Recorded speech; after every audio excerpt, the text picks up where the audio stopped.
بسم اللہ الرحمن الرحیم۔ جیسا کہ حدیث پاک میں آتا ہے، آپ صلی اللہ علیہ وسلم نے فرمایا کہ کسی نیکی کو حقیر نہ سمجھا جائے، اس لیے کہ بعض مرتبہ ایسے ہوتا ہے کہ وہی نیکی انسان کی مغفرت اور بخشش کا ذریعہ بن جاتی ہے۔ ایک روایت میں ہے، آپ صلی اللہ علیہ وسلم نے فرمایا کہ ایک شخص اللہ کی بارگاہ میں اس حالت میں حاضر ہوا کہ اللہ رب العزت نے ایک معمولی سی نیکی کی وجہ سے اس کی مغفرت اور بخشش فرما دی تھی،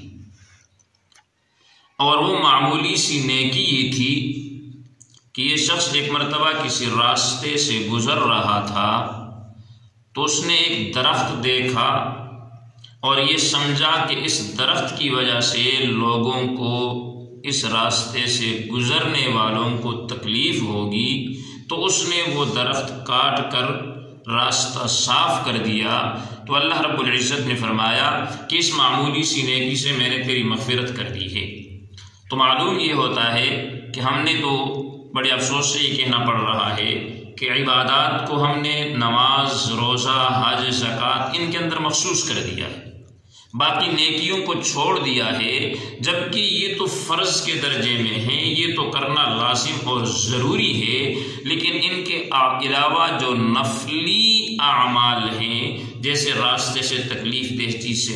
چیزوں کو راستے سے ہٹا دینا، یہ انسان کی مغفرت اور بخشش کا ذریعہ بن جاتا ہے۔ آپ صلی اللہ علیہ وسلم نے فرمایا کہ ایمان کے 70 سے زائد شعبے ہیں، اور سب سے بلند ترین یعنی پہلے نمبر کا جو شعبہ ہے وہ لا الہ الا اللہ ہے، اور سب سے کم درجے کا جو شعبہ ہے وہ راستے سے تکلیف دہ چیز کو ہٹا دینا۔ کوئی روڑا پڑا ہوا ہے راستے کے اندر، کوئی کانٹا ہے، کوئی کیل ہے، کوئی بھی ایسی چیز کہ جس سے راہ گزروں کو، آنے والے لوگوں کو تکلیف پہنچتی ہو، جب انسان اسے راستے سے ہٹاتا ہے تو اللہ رب العزت اس پر انسان کو بہت زیادہ اجر عطا فرماتے ہیں۔ تو ہمیں یہ کوشش کرنی چاہیے کہ ہم دین اسلام کے مطابق چلیں۔ ایک تو ہمارا معاشرہ سنور جائے گا، ہماری گلی اور کوچے جو ہیں وہ صاف ہو جائیں گی، اور دوسرے نمبر پہ